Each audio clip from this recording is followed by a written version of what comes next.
bid'atin dolalah, itu cuma hatinya.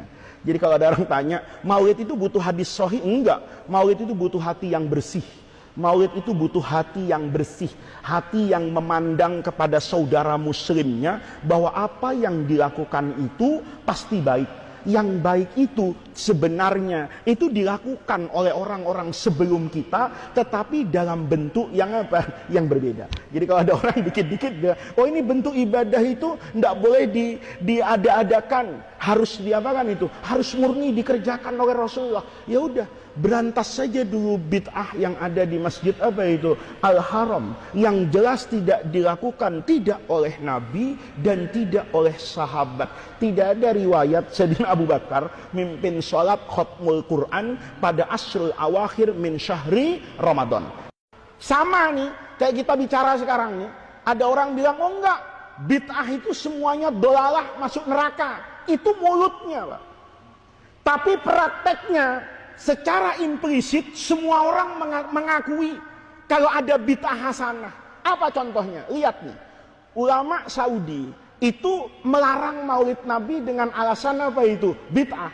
Tapi membiarkan sholat khatmul Quran di akhir Ramadan itu. Nggak ada, Pak. Nabi pernah berdoa indah khatmul Quran berjamaah. Kayak Bapak lihat malam 29 di Masjidil Haram. Itu nggak pernah ada. Tanya sama ulama di Saudi, jawabannya itu muter-muter. Bapak nggak usah nanya, saya udah nanya soalnya. Jawabannya muter-muter. Ya, saya bilang, loh, kalau semua bid'ah itu dolalah, kenapa Anda membiarkan sholat qiyam itu 11 rakaat dari asrul awakhir itu? 11 rakaat itu tahajud kan, Pak? Itu dilakukan berjamaah. Itu tidak pernah Rasulullah kerjakan. Hebatnya lagi, indah khatmil Quran, baca doa khatmul Quran kenceng-kenceng itu. Nggak pernah ada riwayat. Jangankan hadis do'if, hadis maudhu nggak ada. Kalau Rasulullah itu pernah menghatamkan Quran ramai-ramai dalam sholat, kemudian dibacakan doa.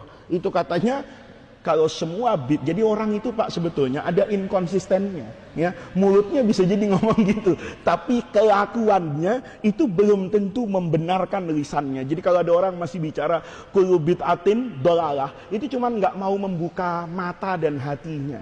Jadi kalau ada orang tanya, maulid itu butuh hadis sahih? Enggak. Maulid itu butuh hati yang bersih.